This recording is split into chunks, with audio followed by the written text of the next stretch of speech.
No, it's solid. Our little world is temporarily frozen.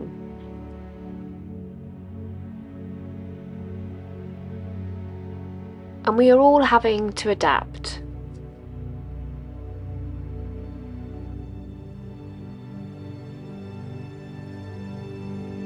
Every week we move our narrowboat home to fill up with water, use the facilities, and then explore our new surroundings.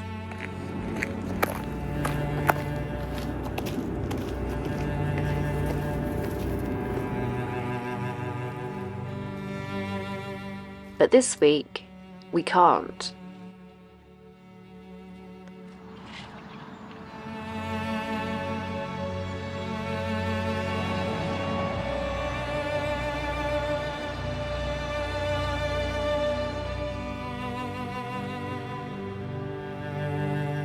So I'm checking out to see what the journey might be like to the service point with a bicycle, a trailer and a water butt.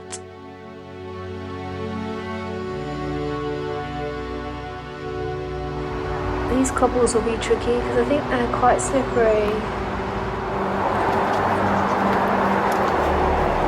Right, a step paddle.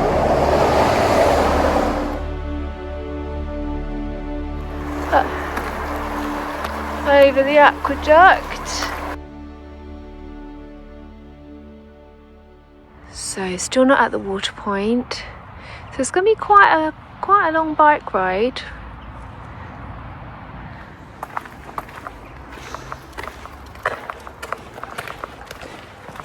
Once upon a time here, the icebreaker boats, ballasted so that their bows would rise out of the water and then crash and crush back down again, were pulled by horses.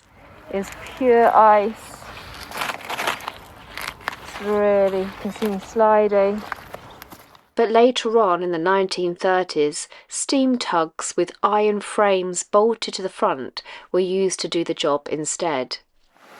So, still not at the water point. But these waters were vital trade routes in those days. In fact, it was so busy here that 5 wharves had to be built to manage the loading of lead from carts to barges and the loading of coal, corn and other goods back from barges to carts.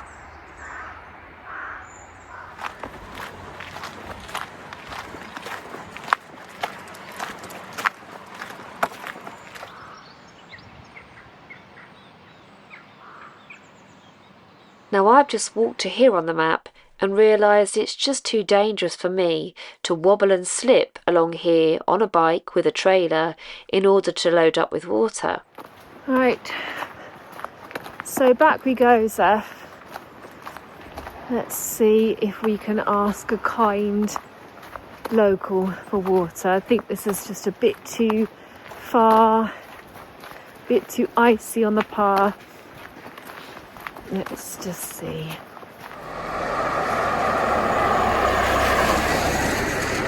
Come, Seth, this way.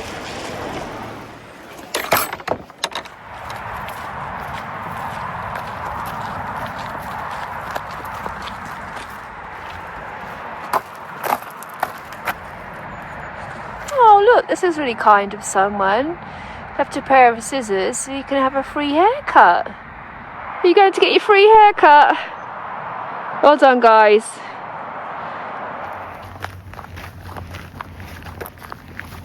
Right, my plan now is to ask the people that own this little bit of land where the digger is, because it will be much easier getting water from there. So off I go to ask a neighbour for help. But because I like to pay my way, I've come prepared. So kind. It's going to hook me up a hose on the outside. I didn't want to take the money, but I've left it in a pot because I don't like not paying my way. So, take one of the wheelie water butt hoping to really fill up the tank really well. Let's do this.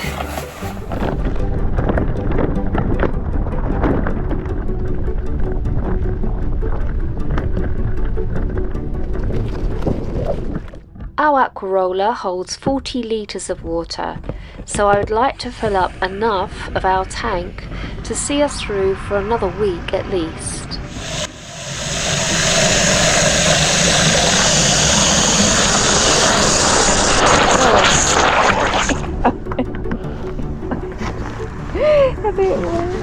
Right, let's go, sir. Come. Here we go. Let's go.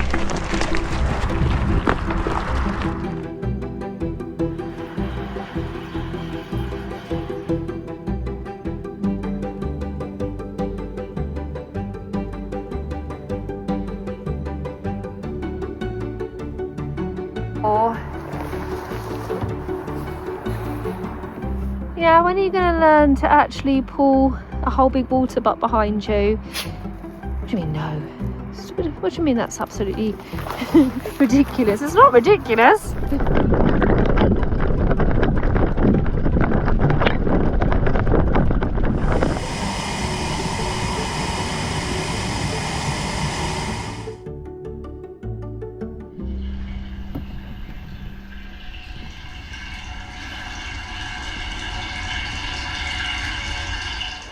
I'm not on my knees yet, sheep.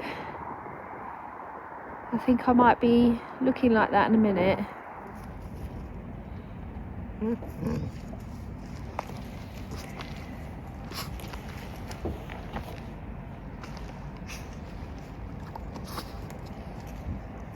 I seem to be a source of amusement. Amusement to these sheep. Okay, I'm going to do one more for luck. So with the sun setting, I set about finishing trip number 7 to the tap, thinking as I went about how important water is and how I will mentally measure my water usage this week in wheelie butts and drips and drops of kindness from my neighbour.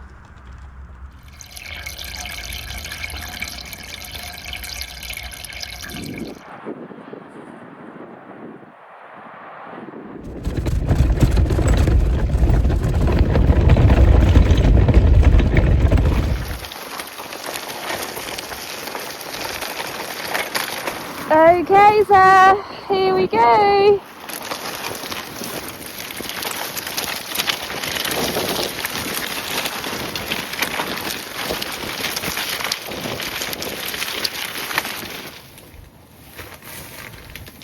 See the water just about. Your one.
Last year we were moored in Mirfield on the Calder and Hebble Canal,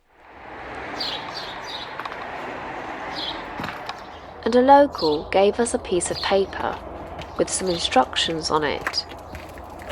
Now that we're frozen in, today is the perfect day to follow those instructions.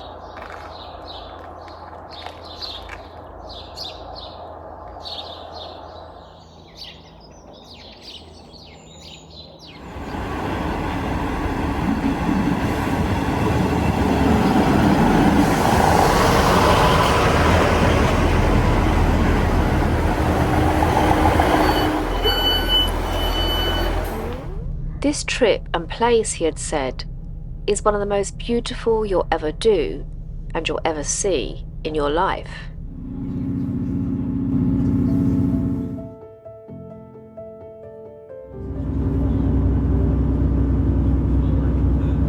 We're on the Settle to Carlisle Railway and we've started at Gargrave.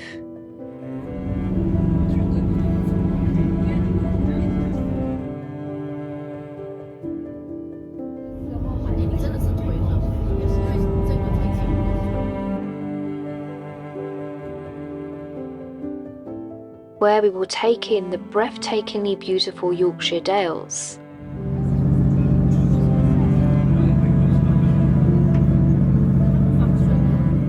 And cross a very famous viaduct. This is just beautiful. Oh my goodness.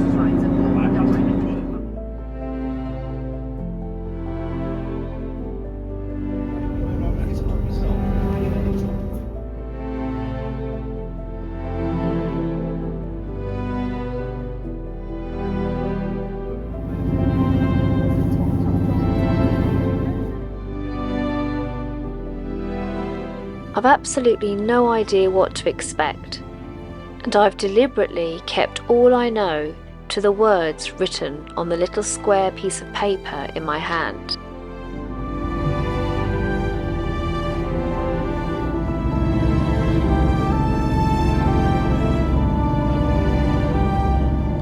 As well as the spectacular scenery, this line feels extra special because of the incredible effort that went into saving it.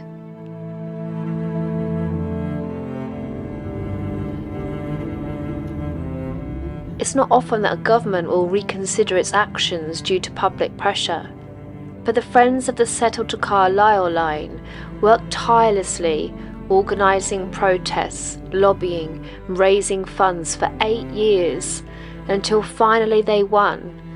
And now this line is considered one of the most beautiful in England.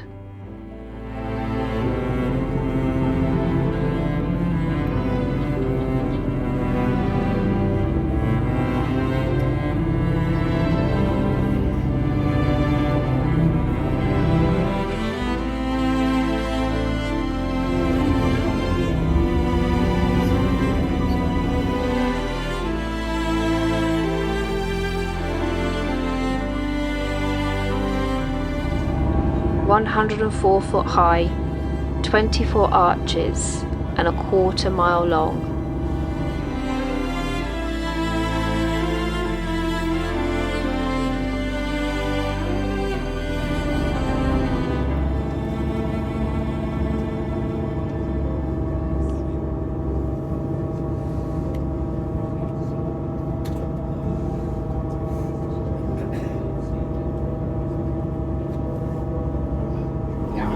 Is it good, Sam?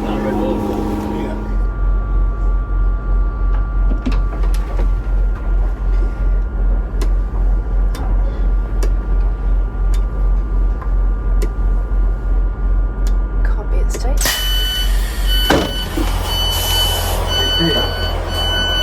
Hang on, Sam.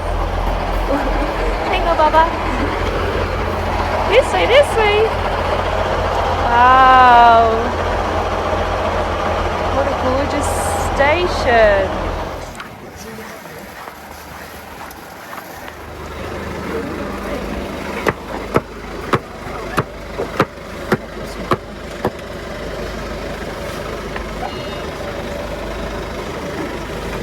on, Zeph. No, Zeph, wait, Zeph. Come here. That's Zeph. The actual centre of Dent, at 4.8 miles, is the furthest away from its named station in the country. And this minibus only runs on Saturdays, according to my piece of paper.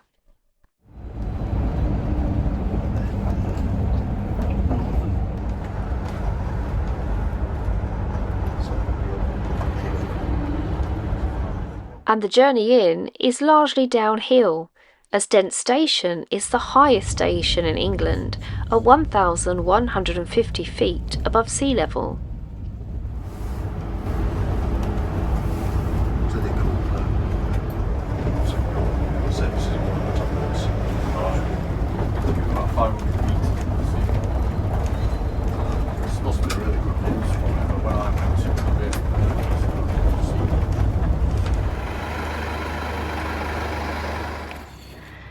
Dent. Right, so we're in Dent. At this point, I'm feeling like I'm in a bit of a dream, largely because I had to get up with the sun, but also because the journey here and where I'm standing right now is so beautiful that the word beautiful just doesn't do it justice. Oh gosh, this is beautiful. I'm not being funny, but today I feel like I'm in some sort of film set. This place is amazing. Gosh, let's have an explore.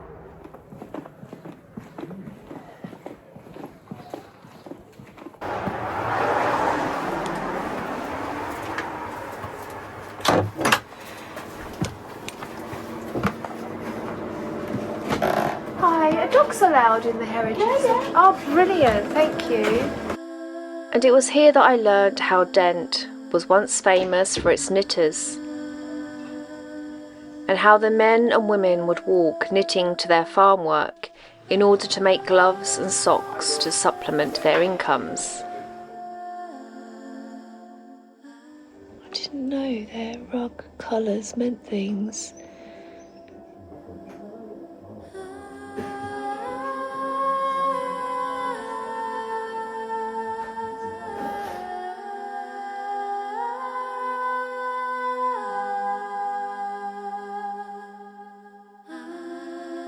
And of course, with the importance of knitting comes the importance of sheep.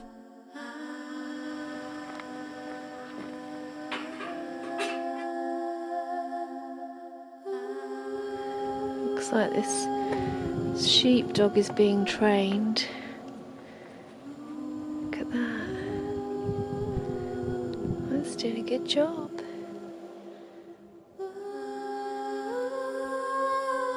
You're watching it, aren't you? It's a clever doggy.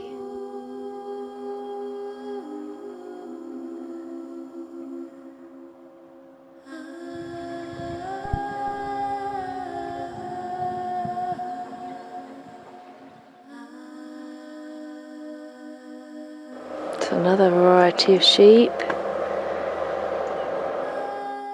For a whole year this place had been nothing but a name on my pinboard. But now it's become a memory that I'll never forget. Right, Zeph, it's time to walk back to the station. Gonna go through the dales, past the wool shop, past the post office.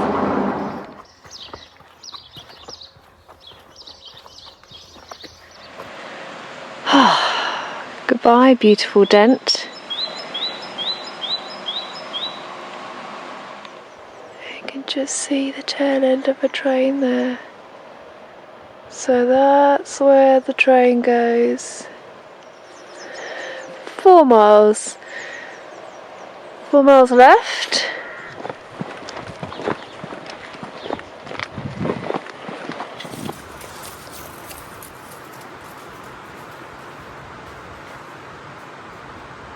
Two miles to go. We might be finishing in the dark, but the light is spectacular. Although I'm having to walk really slowly because it's so slippery. Come on then, let's do this. Right. I'm just stopping for a banana, guys. I'm just stopping to have a banana. These sheep sound like they're doing impressions of sheep.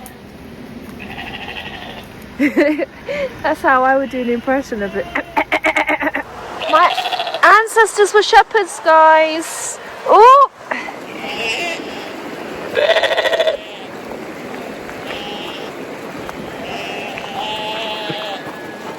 Across this bridge, Steph. God, look at this beautiful cottage. Wow, wow, wow. I know, my bub. That's where we're going, up there, up past the cottage chimney pot.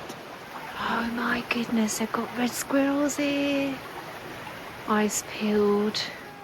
I didn't see any, but I didn't need to, because the day had been perfect enough.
Oh, hello.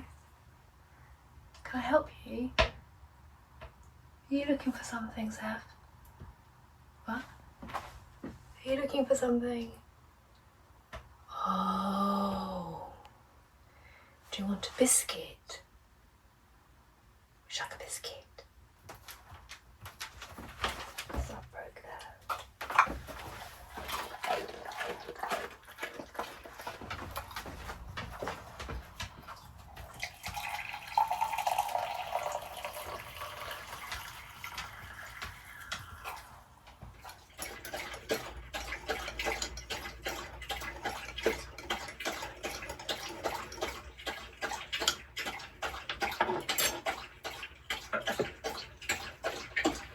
You drowning?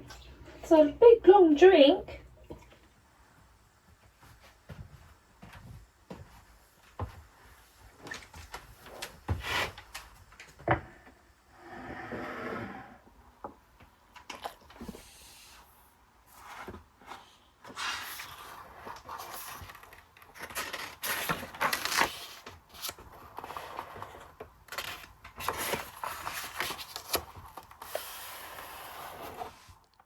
I clutch the words of kind advice and slowly crunch out on the ice to leave the stillness of my boat beneath sun's glare in frozen vice. The words blocked out onto the note are pictures for the man that wrote.